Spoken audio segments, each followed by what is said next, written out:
Chairwoman. And thank you, Mr. Gaynor, for being here. Of course, thank you for your service before coming to FEMA. And I know you have an incredible task on your hand. So many people relying on your agency immediately after storms, after disasters.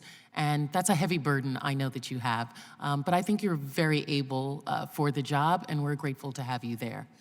I wanted to ask you a couple of questions.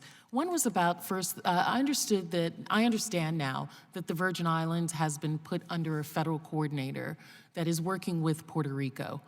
Can you tell me what was the reason for, because initially we were told that we would not have a federal coordinator, that we were doing things appropriately, and now we have a federal coordinator underneath Puerto Rico. And while my sister, Jennifer Gonzalez-Colon, knows that, you know, I love Puerto Rico, they're our nearest neighbor, they are a behemoth in comparison to us and can suck a lot of resources and attention that we would otherwise have gotten. Yes, ma'am. So I had visited both Puerto Rico and U.S. Virgin Islands. I went down to the U.S. Virgin We're America's paradise. They're Puerto Rico, the land of yes, sun. I don't want to get into that argument. I go around the country to see how disaster recovery is progressing. When it came to the U.S. Virgin Islands, I had many discussions with the governor and his staff, Adrian Williams from Director of Recovery, about the speed of recovery, and I wasn't satisfied that it was going fast enough. And I have a deep bench when it comes to federal coordinating offices, and one of my top FCOs is Bill Vogel. He was down there right after Maria. Sure. And he's back now. He's back We're now. happy to have him there. And he's doing tremendous. And we made some really great headway. We were held up on education, trying to move education in schools, get kids back in schools. We've moved that along in a big way. And again, it's about leadership, and it's about making sure we have the focus on it. So why don't we have our own federal coordinator and not sit underneath Puerto Rico if your bench is in fact deep? Because I think Mr. Amparo, who's in charge of recovery for Puerto Rico, is also trying to deal with earthquake. And I think, just again, we weren't expecting the earthquake. Sure. And so I think he's stretching a lot of different ways, both in Maria recovery and now as we proceed in the earthquake recovery. It's prudent, I think, a prudent leadership move to move Mr. Vogel to And so he would be considered our federal coordinator, not underneath Puerto Rico, but reporting directly to Washington? I think there's an administrative report to Mr. Amparo for the Caribbean. So I guess my question is, if Mr. Umpire is caught up with Puerto Rico and its massive, not only hurricane recovery and rebuilding, but also earthquake, why not have Bill Vogel be a federal coordinator for the Virgin Islands and report directly to you?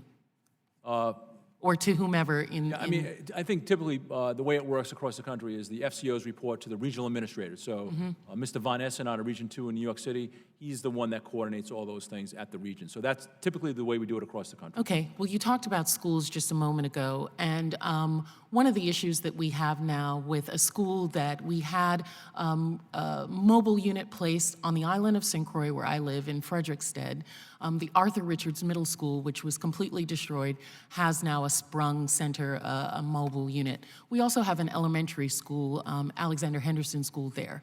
There are massive odors coming from there, and the school has had to be shut down. I don't know if you're aware of this.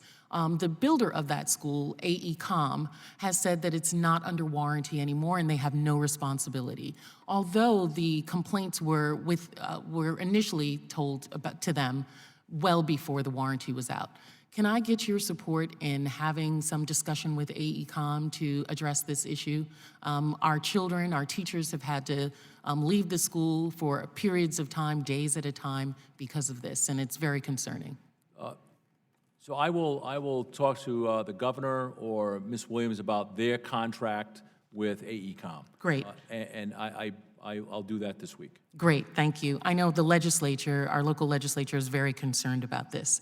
The other thing I wanted to talk about, I'm almost running out of time, is with regard to fixed cost estimates. You know that March 20th is the deadline when we have to have all of our fixed cost estimates in place for all projects funded through the alternative procedures in the Virgin Islands. If the March 20th deadline is not met and is not extended by FEMA, the consequences may be significant. significant. Projects in the Virgin Islands that are not funded through the Alternative Procedures Program cannot take advantage of the unique assistance provided to the islands by Congress. That March 20th deadline is right around the corner. How many projects do you know have been completed by the Virgin Islands, and how many are outstanding? I don't know. I try to stay out of that, the FCO's Okay, well, I business. can tell you that over 300 projects have not been completed as yet, and that March 20th deadline is coming.